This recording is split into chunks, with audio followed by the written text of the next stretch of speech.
Cancelo Bernabéu, Rodrigo, Quelle soirée cette Ligue des Champions, quelle soirée! J'étais obligé de voir les deux matchs en même temps. J'ai dû mettre deux écrans parce que je ne pouvais pas me permettre de louper le choc Ajax-Juventus et le choc Manchester United-Barcelone. Ce soir, je vais débriefer les deux rencontres. Je vais essayer de faire ça rapidement parce que j'ai pas envie de faire un débrief de 1 heure. Dans un premier temps, on va parler de United-Barcelone. Ensuite, de l'Ajax-Juventus. Nous allons commencer par le choc de mon équipe Manchester qui recevait le grand FC Barcelone du grand Lionel Messi.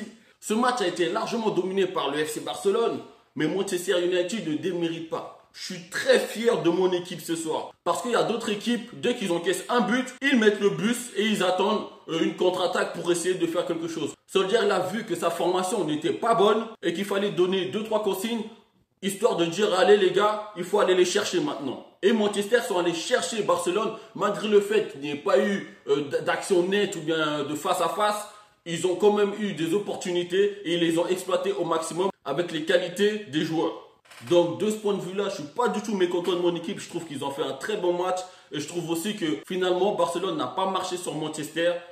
Tout ce que les gens ils chantaient là, oui, vous allez vous faire écraser. Tous les commentaires que j'ai eus lorsque j'ai fait plusieurs débriefs là, votre Barcelone, soi-disant destructeur, j'attends de voir. Attention, il y a un fait de jeu à la 18e minute très précisément.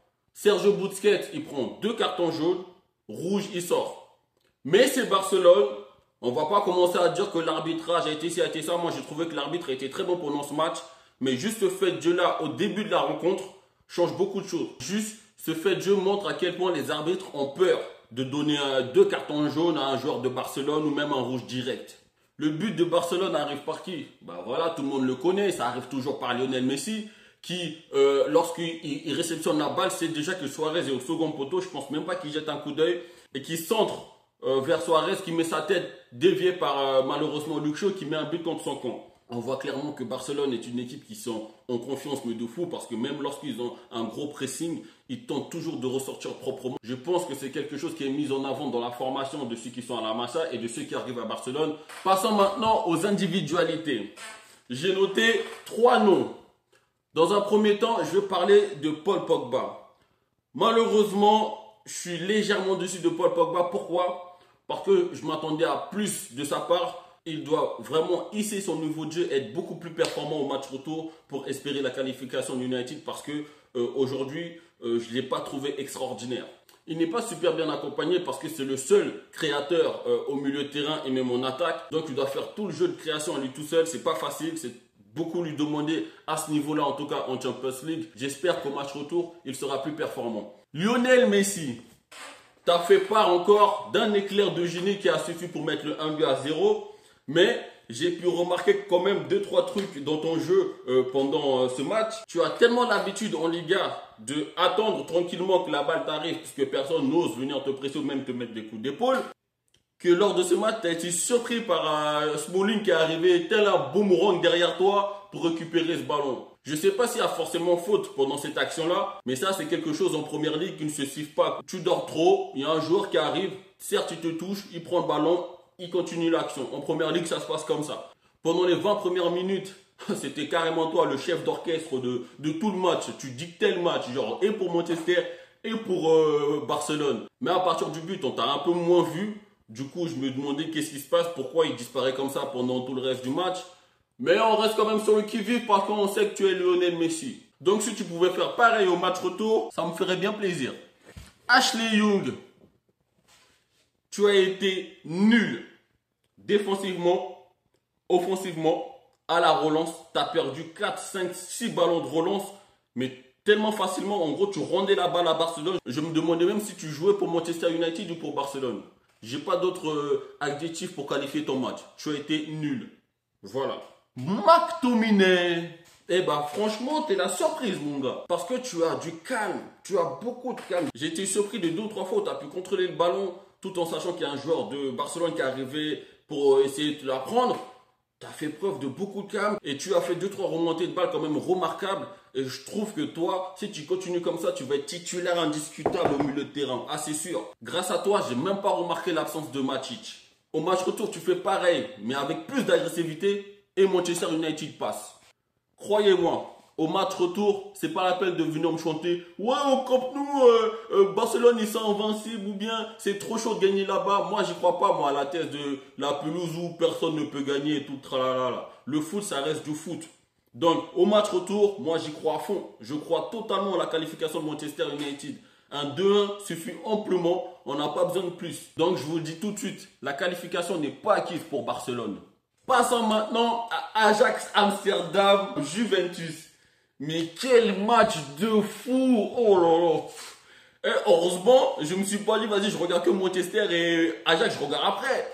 C'était trop chaud. Ajax, ils sont trop impressionnants. Le match, il est débridé. La grosse occasion de Bernardeschi sur une remise de Cristiano Ronaldo. La grosse occasion de Ziyech, la frappe que Chesney va chercher là-bas sur une remise de Tadic. J'étais impressionné par cette rencontre. C'était du très haut niveau. L'Ajax joue à un niveau très élevé. L'Ajax n'a peur de personne. Cette équipe-là, ils ont peur de personne. Ils sont bas les couilles, que tu t'appelles Madrid, que tu t'appelles Juventus. Ils en ont rien à foutre, les mecs. Mais la Juventus, ils ont tenu le coup. Sérieusement, je connais beaucoup d'équipes qui auront pris l'eau, qui auront encaissé peut-être 2, 3, 4 buts. Tellement l'Ajax mettait la pression sur la défense de la Juve. Là, on voit toute l'expérience de Chiellini et Bonucci qui ont su tenir la baraque et ne pas encaisser le but. Quant à la Juventus, qu'est-ce que vous voulez? Ils ont Cristiano Ronaldo. C'est tout, les mecs. C'est un énorme avantage d'avoir Cristiano Ronaldo dans son équipe, dans cette compétition. Ça change beaucoup de choses. Parce que je pense que sans Cristiano Ronaldo, peut-être que l'Ajax aurait gagné ce match 1-0. Lorsque Douglas Costa est rentré, ça a eu un peu plus de panache.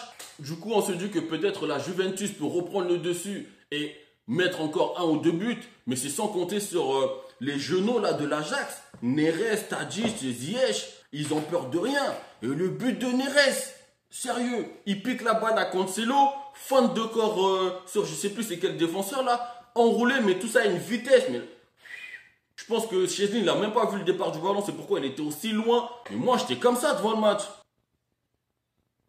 Parlons maintenant des individualités. J'ai noté Neres, Tadic, Ziyech. C'est le trio d'attaque de l'Ajax. Ils sont intenables. Ziyech dans sa qualité de passe et de frappe. Tadic dans sa technique et sa vitesse d'exécution. Et Neres dans sa vitesse. Oh, c'est une formule de fou là, c'est dingue. Tadic quand il a le ballon, t'as l'impression que tu pourras pas le prendre. Il tente des trucs dont tu t'y attends pas. Des talonnades, des roulettes, des gestes techniques. Ouais, FIFA quoi le mec. Ziyech, c'est le Kevin De Bruyne de l'Eurodivise. Alors il a une qualité de passe et de frappe aussi. C'est lui qui gère toute la phase d'attaque. Presque tous les ballons passent par lui. Bref là, ne manquez en aucun cas les matchs retour de ces rencontres. Hein. Ah je vous assure là, tout le monde va aller en guerre.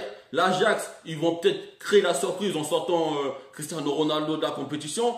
Ce que je pense, ça va être très difficile pour eux parce que c'est très difficile de sortir CR7 sur ces dernières années de cette compétition. Et Manchester United, ils vont aller en guerre, hein, moi je vous le dis moi. Je vous ai souvent répété, hein, une grande équipe reste une grande équipe. Et Manchester United est un très grand club. Voilà, préparez-vous pour les matchs retour. Moi je ne manquerai ça pour rien au monde. Abonnez-vous et partagez au maximum. Et on se retrouve bientôt sur Atuito Sport.